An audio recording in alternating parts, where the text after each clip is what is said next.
اگر صدقہ دین واسطے کچھ نہ ہوے یہودیاں تو گالی کر لے اللہ تو صدقے دا ثواب عطا فرمائے سبحان اللہ حضور دے دشمن نے اور مرزا قادیانی کلام دا اپنے مسلمان بھائیاں ہاتھ جوڑ کے آتا جتنے مسلمان بھائی اگر نکی موٹی غلطی ہو بھی جائے ہن کئی ساڈے ساتھی ہیں جڑے 5 وقت دے نمازی مگر کچھ نہ کچھ انہاں دا غلطیاں ہوندیاں تے اسی اکثر آتے ہیں لاکھ لعنت تے لعنت ایک بار بھی نہیں کہنی چاہیے اے گل اج ذہن چ مار کسے بندے بچہ ہوے باپ ہوے چاچا ہوے ماما ہوے پھوپھی ہوے اسی اکثر لاکھ لعنت کرتے رہتے ہیں نکی جے غلطی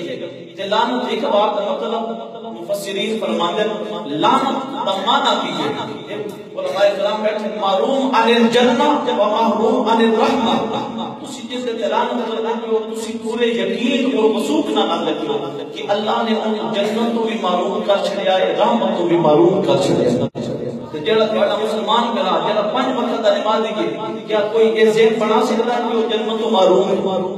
کیا کوئی یہ ذہن جو رکھ سکتا ہے کہ وہ رحمت تو محروم ہے جدا نہ جنت تو محروم ہے نہ رحمت تو محروم ہے علماء کرام فرماتے ہیں اگر تسی لعنت کرتے پیو تے واقعی وہ پکا مسلمان ہے وہ محروم نہیں پھر ہو سکتا ہے تسی جنت سے رحمت تو محروم کر دیتے جاؤ